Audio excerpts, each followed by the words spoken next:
এমনই একজন মুসলিম যুবক, সে সব সময় অ্যাডাল্ট ভিডিও দেখতো। তার এই গুনাহের কারণে তার কি করুণ পরিণতি হয়েছিল আপনি যদি এটা শুনেন আপনার কলিজাটা কেঁপে উঠবে, আপনি আপনার নিজেকে ধরে রাখতে পারবেন না। ওই যুবক অ্যাডাল্ট ভিডিওর প্রতি এত পরিমাণে অ্যাডিক্টেড ছিল, সে অ্যাডাল্ট ভিডিও দেখার জন্য বড় একটা অ্যাডাল্ট সাইট থেকে অনেক টাকা খরচ করে সে লাইফ টাইমের সাবস্ক্রিপশন কিনেছিল এবং সেই ওয়েবসাইটের অ্যাক্সেস সে তার নিজের বন্ধু বান্ধবকেও দিয়েছিল। সে তার সকল বন্ধু বান্ধবকে নিয়ে অ্যাডাল্ট ভিডিও দেখতো। ঘটনাক্রমে একদিন যুবক ভয়ঙ্কর গাড়ি অ্যাক্সিডেন্ট করে মৃত্যুবরণ করলো। তার লাশটা যখন বাড়িতে নিয়ে আসা হলো, এলাকার মানুষ তার লাশ দেখতেছে, অনেকে বলতেছে এই ছেলে তো নামাজ পড়তো, এই ছেলে তো রোজা রাখতো, এই ছেলেটা ভালো ছিল। কিন্তু তার ভিতরে এত ভয়ঙ্কর একটা গুনাহ যে ছিল, এটা তার বন্ধু বান্ধব ছাড়া অন্য কেউ জানতো না। সকলে মিলে তাকে দাফন করে যখন বাড়িতে চলে আসলো, ওই ছেলের মা গভীর রাত্রে মোনাজাতে আল্লাহর কাছে দোয়া করতেছিল, আল্লাহ আমার ছেলে যদি কোনো ভুল করে থাকে তুমি আমার ছেলেকে ক্ষমা করে দাও, আমার ছেলের কোনো গুনাহের কারণে তুমি তাকে জাহান্নামে দিও না, তার কবরটাকে জান্নাতের টুকরা বানায় দাও। দোয়া করতে করতে মা এক পর্যায়ে ঘুমিয়ে পড়লো। মা যখন ঘুমিয়ে পড়লো, তিনি স্বপ্নে ভয়ঙ্কর একটা দৃশ্য দেখলেন। তিনি দেখতেছে তার ছেলের কবরে আল্লাহ পাক জাহান্নাম থেকে কিছু ফেরেশতা নিযুক্ত করলেন এবং ওই ফেরেশতাদের হাতে বড় বড় কিছু কুড়াল, যে কুড়াল দিয়ে সকল ফেরেশতারা মিলে একসাথে তার ছেলের শরীরে আঘাত করতেছে। যদি তার ছেলের হাতে আঘাত করে তাহলে হাতটা কেটে দূরে গিয়ে পড়তেছে, যদি পায়ে আঘাত করে তাহলে পাটা কেটে দূরে গিয়ে পড়তেছে। তার ছেলে ভয়ঙ্কর ভাবে চিৎকার দিতেছে। ছেলের ভয়ঙ্কর চিৎকার শুনে মায়ের ঘুম ভেঙে গেল। মা উঠে আবার তাহাজ্জুদ নামাজের জন্য প্রস্তুতি নিলেন, আল্লাহ তাআলার কাছে দোয়া করতেছেন।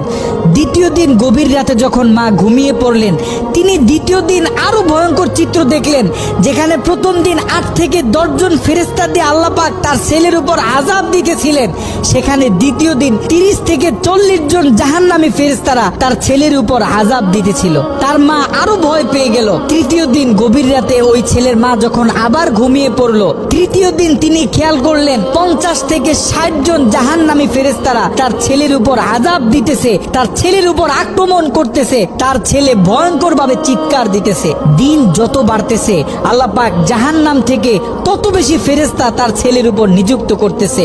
মা ভয় পেয়ে গেলেন, মা ভেঙে পড়লেন। ওই ছেলের মা ছেলের বন্ধুদেরকে একদিন ডাক দিলেন, ডাক দিয়ে বলতেছে, দেখো আমি আমার ছেলের উপর দিয়ে এই ভয়ঙ্কর স্বপ্ন দেখতেছি, তোমরা যাও কোনো আলেমের কাছে জিজ্ঞাসা করো যে কেন আমার ছেলের সাথে এমন হচ্ছে। ওই ছেলের বন্ধুরা মিলে পাশের বড় একটা মাদ্রাসায় চলে গেল। ওই মাদ্রাসায় ছিল একজন শাইখুল হাদিস। তার কাছে গিয়ে যখন পুরো স্বপ্নটা ব্যাখ্যা করা হলো, শাইখুল হাদিস স্বপ্নটা শুনে তিনি থরথর করে কাঁপতেছিলেন। শাইখুল হাদিস ওই ছেলের বন্ধুদেরকে জিজ্ঞাসা করতেছে, তোমাদের বন্ধু দুনিয়াতে থাকা অবস্থায় এমন কি কোনো গুনাহ করত যেই গুনাহ তার মৃত্যুর পরে এখন অন্য মানুষ করতেছে? তখন ওই ছেলের বন্ধুগুলো মাথাটা নিচের দিকে আসামির মতো দিয়ে চোখের পানি ছেড়ে বলতেছে, হ্যাঁ আমাদের বন্ধু এমন একটা গুনাহ করত যেই গুনাহটা সে পৃথিবী থেকে চলে যাওয়ার পরেও এখন আমরা করতেছি, আমাদের থেকে অন্য মানুষেরা করতেছে, তাদের থেকে অন্য মানুষেরা করতেছে।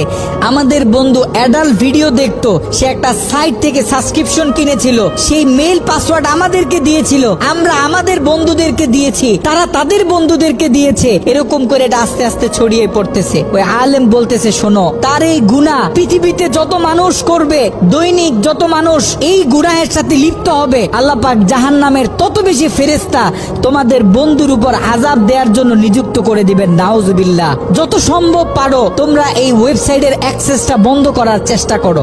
ওই ছেলের বন্ধুরা অনেক কষ্ট করে সে অ্যাডাল্ট সাইটের এডমিনদের সাথে যোগাযোগ করতে সক্ষম হয়। তারা সে এডমিনদেরকে জানায় এই অ্যাকাউন্টের যে মালিক সে গত কয়েকদিন আগে মারা গেছে, আমরা চাই এই অ্যাকাউন্টটা চিরদিনের জন্য বন্ধ করে দেয়া হোক। কিন্তু সেই এডমিন প্যানেল থেকে সেই ছেলের বন্ধুদেরকে জানানো হলো যে এটা কোশ্চিন কালেও সম্ভব না, কারণ আমাদের থেকে যারা লাইফ টাইম সাবস্ক্রিপশন নেয় তারা হচ্ছে আমাদের প্রিমিয়াম কাস্টমার, আমরা তাদেরকে হাই সিকিউরিটি দিয়ে থাকি। তারা যখন আমাদের থেকে কোনো প্যাকেজ নেয়, আমাদের থেকে কোনো অ্যাকাউন্ট নেয়, আমরা তখন তাদেরকে মেইল দেই, পাসওয়ার্ড দেই এবং আমরা আমরা তাদের হাতের ফিঙ্গার নিয়ে থাকি। আপনারা হয়তোবা তার অ্যাকাউন্টের মেল পাসওয়ার্ড দিতে পারবেন, কিন্তু তার হাতের ফিঙ্গার তো আর আপনারা দিতে পারবেন না। তার হাতের ফিঙ্গার যদি ম্যাচ না করে তাহলে আমরা এই অ্যাকাউন্ট অফ করতে পারবো না। নাউজুবিল্লাহ। একটু চিন্তা করে দেখেন, ওই ছেলের রেখে যাওয়া অ্যাকাউন্ট থেকে যত মানুষ খারাপ কাজে লিপ্ত হবে, যত মানুষ পর্ন ভিডিও দেখবে, তত গুনাহ তার আমল নামায় যেতে থাকবে। একটু ঠান্ডা মাথায় চিন্তা করেন, আপনি আর আমি আমাদের সোশ্যাল মিডিয়া অ্যাকাউন্টগুলো কিভাবে ব্যবহার করতেছি। আমরা তো আমাদের ফেসবুকে কত ছবি শেয়ার করি, কত মুভি ক্লিপ শেয়ার করে থাকি, কত গান বাজনা শেয়ার করি। আপনার আমার মৃত্যুর পরে এগুলো তো আর কেউ কাটতে পারবে না। যত লক্ষ মানুষ আপনার আমার মৃত্যুর পরে এই ভিডিও দেখবে, আপনার আমার অ্যাকাউন্টে রেখে যাওয়া ভিডিও যত মানুষ দেখবে, আপনার আমার কবরে তত কঠিন কঠিন আযাব দেয়া হবে। আপনি আর আমি জীবিত থাকা অবস্থায় যদি আমাদের ফেসবুক অ্যাকাউন্টে ইসলামিক ভিডিও শেয়ার করি, একটা কোরআনের তেলাওয়াত শেয়ার করি, একটা হাদিস শেয়ার করি, ইসলামিক কোনো ডকুমেন্টারি শেয়ার করি, তাহলে আপনার আমার মৃত্যুর পরে এই অ্যাকাউন্ট থেকে যত মানুষ এই ভিডিওগুলো দেখবে, আমরা কবর থেকে তত বেশি সওয়াব পাইতে থাকবো। এ কারণে আমরা পৃথিবীতে থাকতে যত কাজ করব, সব কাজ যেন আমরা চিন্তা ভাবনা করে তারপরে করি। এমন কোনো কাজ করব না যে কাজ আমার মৃত্যুর পরে আমার কবরে আযাব বাড়িয়ে দিবে।